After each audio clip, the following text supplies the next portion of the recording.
rally for Punggol voters. And I'm guessing that Punggol voters may even hear calls from the PAP in the coming days for voters to remember how DPN Gan Kim Yong is head of the Economic Resilience Task Force, and it is important to elect him into Parliament to help steer the task force and Singapore through these difficult times. I hope they will not do so. But if they do so, it will raise the very question of why did the PAP send DPN Gan Kim Yong to Punggol at the last minute? I have great respect for DPN Gan Kim Yong in my last 10 years in Parliament, and I certainly hope that PAP will not raise this argument in this election. Too many Singaporeans are living with growing pressure, rising anxiety, and shrinking hope. We live in one of the most expensive cities in the world. And even public housing, once our proudest achievement, has over the years become less and less affordable for many. We see young couples postponing marriage because they can't afford or can't secure a flat early enough. We see middle-aged Singaporeans juggling aging parents and growing children, worried that one illness or one layoff will push them over the edge. We see seniors who gave their best years to this country still working well into their late 70s and even 80s, clearing trays, wiping tables, cleaning toilets, just to survive. And we see parents exhausted by an education system that pushes their children to breaking point. And children who are losing their joy and curiosity under the weight of endless tests. And we see workers facing uncertain futures in a world of gig jobs, AI disruption, rising costs, and falling security. And we hear more and more in conversations over dinner tables, in taxis, in coffee shops, Singaporeans saying, maybe there's a better life somewhere else. Maybe we should move somewhere else where our dollar can be stretched a little further. Now, let me be clear, these are not complaints. These are not attacks. These are cries from the heart of a people who love their country and want it to work for everyone. They are symptoms of a system that was built for yesterday, not for the challenges of today, and certainly not for the world of tomorrow. So, the question before us is simple. Are we ready to reset? Are we ready to rethink? Are we ready to renew? I'm glad because the challenges ahead are real. The world is changing. It is faster, more competitive, more unpredictable. And if we, as a nation, do not change, we risk falling seriously behind. The future requires us to adapt, to change, to open up. And if we want to move forward, we must dare to change. I want to make life more affordable for every Singaporean household.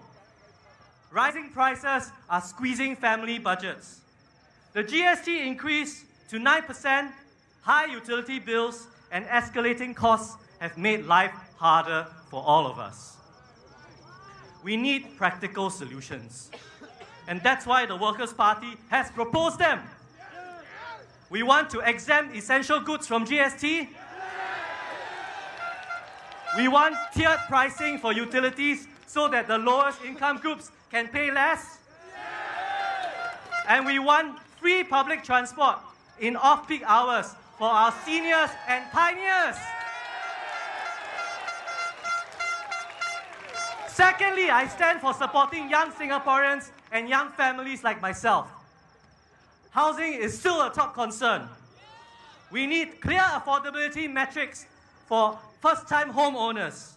We need to allow singles access to housing at a younger age. And we need to bring waiting times back to what they were decades ago.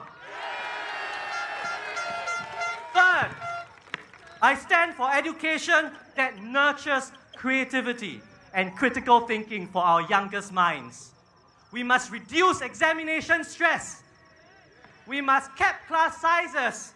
And we must start schools later so our children can relax a little bit at the end of the school day. Fourthly, I stand for future-ready jobs and skills. In a rapidly evolving economy, Singaporeans need both protection during transitions and support to develop new skills. We need mandatory retrenchment benefits, not just guidelines. And we also need better access to upskilling courses. But most importantly, I stand for Singapore. Over the past 5 years, your Sengkang MPs have responded to the call of duty and held the government to account. These include big national issues, like what happened in the Allianz AIA deal, how COVID-19 was being handled, how our NRIC numbers were being compromised, and when we will fix the scourge of scams and fraud. But we have also spoken up on matters that ring close to the hearts of the people of Sengkang. We've asked how we can mitigate the roar of jet overflights, why there are no lifts for certain overhead bridges in Rivervale and Anchorvale, if we can increase bus services in Compassvale, and whether child and after-school care in our town is enough. The numbers, they speak for themselves. We have posed 420 such questions over the past 5 years. And the average PAP backbencher, 150. We have also delivered on average more speeches, again on issues of national and local concern, than the average PAP MP. More than 100 from us compared to about 60 by them. Sengkang Town Council has submitted more than 100 project proposals every year for everything from senior citizen corners to playgrounds and fitness equipment to community gardens and landscaping projects and, of course, covered walkways. Last year, we topped all town councils in Singapore, proposing 245 projects. And if you want, do you want to guess how many the grassroots advisor-led CCCs, those that our opponents here in Sengkang led, submitted? 4 each year. 5 years ago, in the middle of a global pandemic, voters in Sengkang GRC took a huge leap of faith in the Workers' Party to work for you, to be your voice in Parliament. And that is why we are here tonight, why all of us are here together on this rally field. Because we have a vision for Singapore. We want to see a Singapore with diverse voices, heard in Parliament, representing what you have to say. We want to see a Singapore where our children are able to thrive, where our children can speak out responsibly without fear, to tell the government what they want their Singapore to be. The power to create this Singapore is in your hands. This future is not only shaped by the PAP, the Workers' Party, or any political party. It is one that is shaped by you. You have the power to be bold, to step up and vote for a better Singapore. Join us, step up to vote for the Workers' Party, for us to continue working for Singapore. Thank you. We cannot be passive citizens. We must be active participants in our democracy. And we have to be fighters when we need to be. Just like what the people in Hougang have taught us. You know, One PAP candidate, when introducing himself, called Hougang voters fighters. He is correct. They are fighters. But he called them fighters so that he could say he was also a fighter like them.